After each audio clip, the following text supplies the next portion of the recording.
Hi teachers, அனைவருக்கும் வணக்கம். நம்ம கமெண்ட்டில் பார்த்தீங்கன்னா ஒருத்தவங்க வந்து சொல்லியிருந்தாங்க. என்னென்னா, நிறைய புத்தகங்கள் படிக்கணும்னு நினைக்கும் போது பயமாக தான் வருது சார், அதுக்கு என்ன காரணம் சொல்லுங்கள், நம்மளை எப்படிலாம் ஆயத்தப்படுத்தலாம் அப்படின்னு சொல்லியிருந்தாங்க. அதற்கு கீழேயே ஒருத்தவங்க வந்து அவங்களுக்கு வந்து கமெண்ட் பண்ணியிருந்தாங்க. பெரிய மலையை ஒரு சின்ன ஒளியை கொண்டு தான் உடைக்கிறார்கள். மலை சின்னன்னா மலையை உடைக்க முடியாது, முயற்சி செய்தால் எல்லாம் முடியும் அப்படின்னு சொல்லியிருக்காங்க. ஸோ அவங்களுக்கு வந்து தேங்க்யூ சொல்லிக்கலாம். நிறைய பேர்கிட்ட வந்து இருக்கக்கூடிய இது என்ன அப்படின்னு பார்த்தீங்கன்னா, இந்த ஒரு டவுட்டு.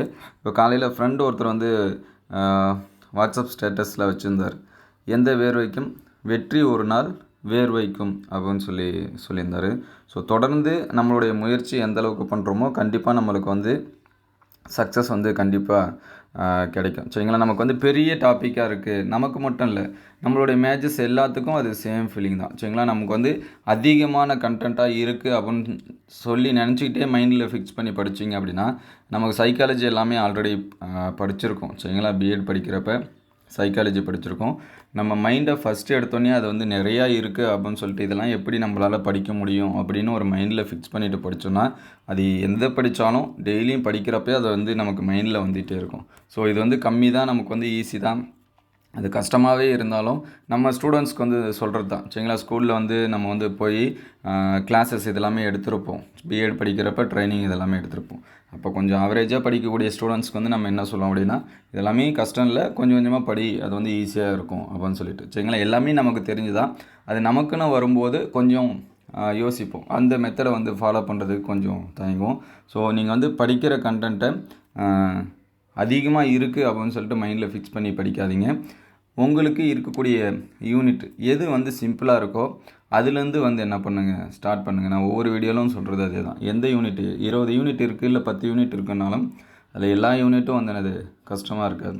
ஒரு 20 பேஜஸ் இருக்குது, 30 பேஜஸ் இருக்குது, அல்லது 100 பேஜஸ் இருக்குனாலும் அந்த 100 பேஜை ஒரு 5 நாள் டைம் கொடுத்து ஒரு நாளைக்கு 20 பேஜஸ் அப்படின்னு கணக்கு பண்ணி படிச்சிங்க அப்படின்னா 5 நாள்லேயே அந்த ஒரு யூனிட் வந்து என்ன பண்ண முடியும், படிக்க முடியும். இல்லை ஒரு நாளைக்கு 10 பேஜஸ் வந்து படிக்கிறேன் அப்படின்னாலும் அந்த 10 நாளில் நம்மளால் ஈஸியாக வந்து என்ன பண்ண முடியும் அப்படின்னா படிக்க முடியும். சரிங்களா? அந்த வரிகள் பார்த்திங்கன்னா எனக்கு பிடிச்சிருந்துச்சி. காலையில் அவர் வந்து ஸ்டேட்டஸில் இதே மாதிரி பார்த்திங்க அப்படின்னா ஒரு சில சாங்ஸுமே இருக்குது. வாலி வந்து அவருடைய சக்ஸஸ்க்கு வந்து ரீசன் வந்து சொல்லியிருப்பார். சரிங்களா? அந்த மயக்கமா கலக்கமா அந்த பாட்டை வந்து டீட்டெயிலாக சொல்லியிருப்பாங்க. சரிங்களா? அது இன்டர்வியூவில் பார்க்குறப்ப நமக்கு யூடியூப்பு அந்த மாதிரிலாம் வந்துச்சு. ஸோ அந்த மாதிரி சாங்ஸ் வந்து கேட்குறப்ப கூட நம்ம கொஞ்சம் மோட்டிவேட்டெல்லாம் இருக்கா. சரிங்களா? உனக்கும் கீழே உள்ளவர்கள் கோடி அப்படின்னு சொல்லிட்டு அதில் ஒரு சில வரிகள்லாம் வரும். அது வந்து எக்ஸாம்பிளாக சொல்லியிருப்பார். சரிங்களா? கண்ணதாசனுக்கு வந்து நான் போட்டியாக வருவேன், அது காரணம் நீங்களே தான், ஏன்னா இந்த மாதிரி வரிகள் எழுதியிருக்கீங்க அப்படின்னு சொல்லிட்டு அவர் ஒரு இன்டர்வியூவில் வந்து என்ன பண்ணியிருப்பார், சொல்லியிருப்பார்.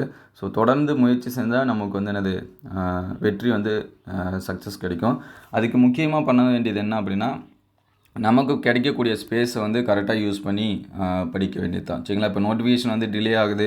நிறைய பேர் வந்து பார்த்திங்கன்னா கமெண்ட்லேயும் சொல்கிறது நோட்டிஃபிகேஷனை கொஷின் தான். சரிங்களா? நோட்டிஃபிகேஷனை பற்றி டிஆர்பிக்கு மட்டும்தான் தெரியும்.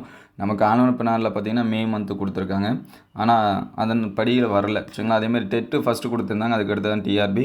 டெட்டுமே வரும்னு சொன்னாங்க, இன்னும் அதற்கான அறிவிப்பு இது எல்லாமே வரல. ஸோ அதை வச்சு யாருக்கு தெரியும் அப்படின்னா அது டிஆர்பிக்கு மட்டும்தான் தெரியும்.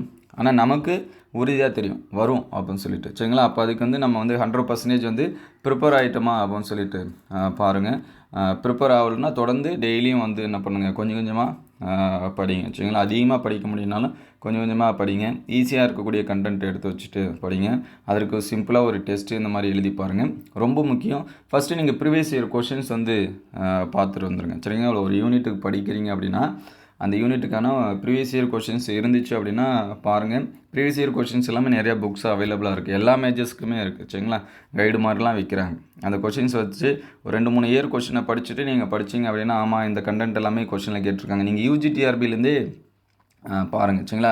ஒன்லி பிஜிடிஆர்பி மட்டும் எடுக்காதீங்க. உங்கள் மேஜர்ஸ்க்கு வந்து யூஜிடிஆர்பி வச்சுருந்தாங்கன்னா அந்த யூஜிடிஆர்பி கொஸ்டின்லேருந்துமே எடுங்க. அதுக்கப்புறம் பிஜிடிஆர்பி இதெல்லாமே பாருங்கள். யூஜிடிஆர்பியில் பேசிக்கான கொஷின்ஸ் எல்லாமே கொடுத்துருப்பாங்க.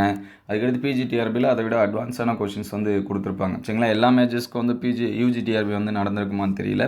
சப்போஸ் நடந்துருந்துச்சுன்னா அதுக்கான கொஷின்ஸும் எல்லாமே அந்த கைடு மாதிரி சொல்லி விற்கிறாங்க. சரிங்களா? அந்த கைடு வாங்கிக்கிங்க, அல்லது ஆன்லைனில் அவைலபிள் இருந்தால் மோஸ்ட்லி அவைலபிளாக இருக்கிறது ரொம்ப கம்மி. நமக்கு டிஆர்பி பொறுத்திருக்கும் 1 or 2 டிஆர்பி வந்து ஆன்லைனில் அவைலபிளாக இருக்கும். மற்றது எல்லாமே கைடு இல்லை ஏதாவது சென்டரில் கொடுக்கக்கூடிய மெட்டீரியல்ஸ் அந்த மாதிரி தான் நமக்கு வந்து என்னது கிடைக்கும். ஸோ அதை எல்லாமே வாங்கி வச்சு படிங்க. மைண்டில் இவ்வளோ படிக்கணுமா அப்படின்னு சொல்லிட்டு ஃபிக்ஸ் பண்ணாதீங்க. எல்லாமே அதுதான் படிக்கிறாங்க. 100 பேர் போட்டி போடுறாங்கன்னா 100 பேரும் அதை தான் படிக்க போகிறாங்க.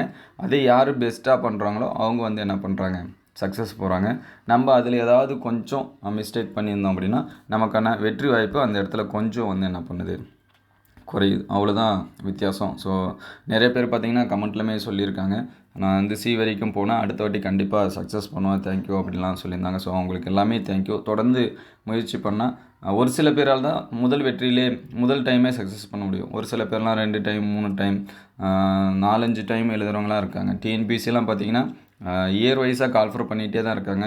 ஒவ்வொரு வருஷமும் என்ன பண்ணிகிட்டு தான் இருக்காங்க, எழுதிட்டு தான் இருக்காங்க. ஒரு 2-3 டைம் அந்த பக்கத்தில் போயிடுவாங்க, கட் ஆஃப் பக்கத்தில்.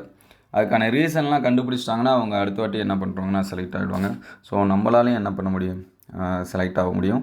ஸோ உங்களுக்கு வந்து எப்போல்லாம் மைண்டு வந்து ரிலாக்ஸாக இல்லை, கொஞ்சம் கன்ஃபியூஸாக இருக்குது அப்படின்னா இந்த மாதிரி ஒரு சில சாங்ஸ் இதெல்லாமே கேளுங்க. உங்களுடைய மைண்டை வந்து என்ன பண்ணி வச்சிங்க, ரிலாக்ஸாக வச்சிங்க. ஃபஸ்ட்டு நீங்கள் வந்து பயப்பட தேவையில்லை. நீங்கள் வந்து பாஸ் பண்ணுற வரைக்கும் தான் அது பயமாக இருக்கும். நீங்கள் பாஸ் பண்ணிட்டீங்கன்னு வச்சிங்களேன், இவ்வளோ ஈஸியாக ஆகும்னு சொல்லிட்டு உங்களுக்கு வந்து தோணும். அது ஈஸி தான், நம்ம வந்து சக்ஸஸ் பண்ணாத வரைக்கும். சரிங்களா? அதை வந்து மைண்டில் நீங்கள் வந்து அதிகமாக எடுத்துக்காதீங்க. இவ்வளோ படிக்கணுமா அப்படிங்கிறத மைண்டில் அதிகமாக எடுத்துக்காதீங்க. எல்லாமே ஈஸியாக தான் இருக்கும். ஸோ தொடர்ந்து படிச்சுட்டே இருங்க. டிஆர்பி பற்றின அப்டேட்டட் நியூஸ் வந்துச்சு உடனே அப்டேட் பண்ணும். இந்த வீடியோ உங்களுக்கு எந்த அளவுக்கு ஹெல்ப்ஃபுல்லாக இருக்குது அப்படின்னு சொல்லிட்டு கமெண்ட் பண்ணுங்கள். இந்த மாதிரி வீடியோ தொடர்ந்து வரணும் அப்படின்னா நம்ம சேனலை லைக் அண்ட் சப்ஸ்கிரைப் பண்ணுங்கள். தேங்க்யூ ஃபார் வாட்சிங்.